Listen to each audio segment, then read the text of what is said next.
আসসালামু আলাইকুম রাহমাতুল্লাহি ওয়া বারাকাতুহু।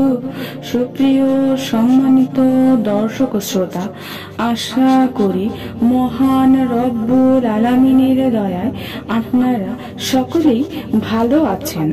সুপ্রিয় সম্মানিত দর্শক শ্রোতা, আজকে হযরত বিলাল হাবশী রাদিয়াল্লাহু তাআলা আনহু থেকে একটি ঘটনা বর্ণনা করব। ঘটনার শিরোনাম হচ্ছে ফাতেমার বিয়ে। আশা করব এবং অনুরোধ থাকবে ঘটনাটি শেষ পর্যন্ত শোনার। দ্বিতীয় হিজরি সনে হযরত আলী রাদিয়াল্লাহু তাআলা আনহু এর সঙ্গে হযরত ফাতেমা রাদিয়াল্লাহু তাআলা আনহু এর বিয়ে হয়। এই বিয়ে নবীজি সাল্লাল্লাহু আলাইহি ওয়াসাল্লাম স্বহস্তে সম্পন্ন করেন।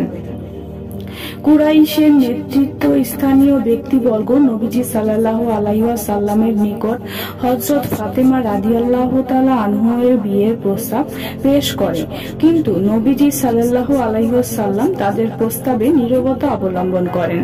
হযরত আলী রাদিয়াল্লাহু তাআলা আনহু ফাতেমা রাদিয়াল্লাহু তাআলা আনহা এর সঙ্গে বিয়ের প্রস্তাব পেশ করতে চাচ্ছিলেন, কিন্তু নিজের অসচ্ছলতার দরুন কিছু বলতে পারছিলেন না। একদা হযরত আবু বকর রাদিয়াল্লাহু তাআলা আনহু হযরত উমর ও হযরত সাদ রাদিয়াল্লাহু তাআলা আনহুকে বললেন, আলী রাদিয়াল্লাহু তাআলা আনহু এর নিকট চলুন, তাকে ফাতেমা রাদিয়াল্লাহু তাআলা আনহার সঙ্গে বিয়ের প্রস্তাব পেশ করার জন্য প্রস্তুত করব। এতে তার অসচ্ছলতা প্রতিবন্ধক হলে আমরা তাকে আর্থিক সহযোগিতা করব। হযরত সাদ ইবনে মুআজ রাদিয়াল্লাহু তাআলা আনহু হযরত আবু বকর রাদিয়াল্লাহু তাআলা আনহু এর এ মতের প্রশংসা করলেন। সুতরাং তারা সকলে মিলে হযরত আলী রাদিয়াল্লাহু তাআলা আনহু এর ঘরে গেলেন। হযরত আলী রাদিয়াল্লাহু তাআলা আনহু তখন ঘরে ছিলেন না। তিনি নিজ উট নিয়ে এক আনসারীর বাগানে পানি সেচ দেওয়ার জন্য গিয়েছিলেন। সাহাবীত্রয় ওই বাগানে হযরত আলী রাদিয়াল্লাহু তাআলা আনহু এর নিকট পৌঁছলেন।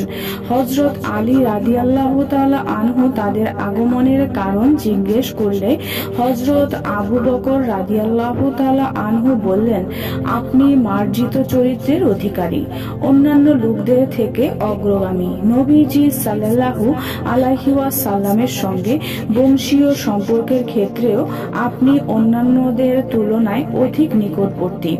নবীজি সাল্লাল্লাহু আলাইহি ওয়াসাল্লামের সংসর্গ বেশি লাভ করেছেন।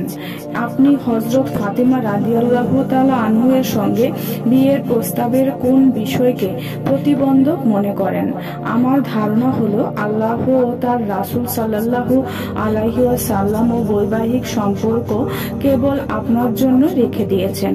হযরত আবু বকর রাদিয়াল্লাহু তাআলা আনহু এর কথা শ্রবণ করে হযরত আলী রাদিয়াল্লাহু তাআলা আনহু এর চোখ থেকে অশ্রু বয়ে গেল।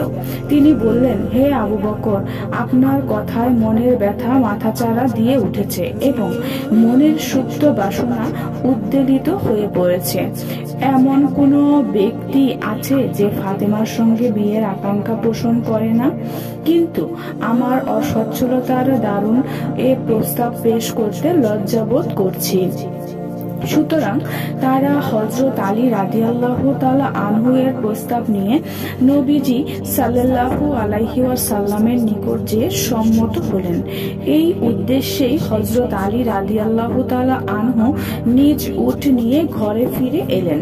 তিনি উট বেঁধে জুতা পরিধান করে নবীজি সাল্লাল্লাহু আলাইহি ওয়াসাল্লামের ঘরে চলে এলেন।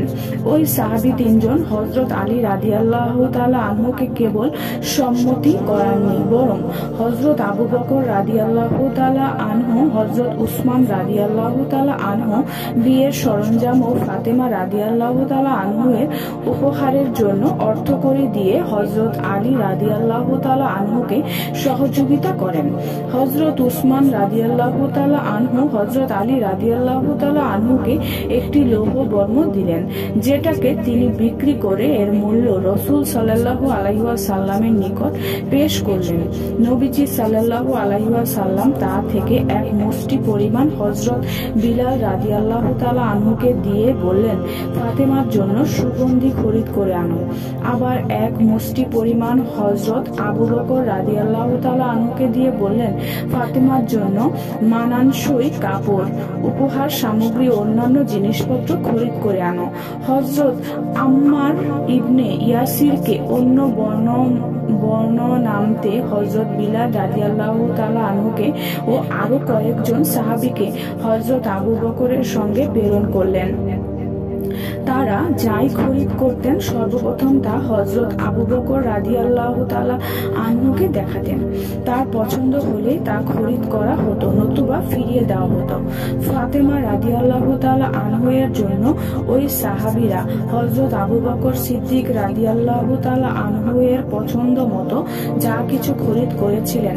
ইসলামী ইতিহাসে তার বিস্তারিত আলোচনা এভাবে এসেছে।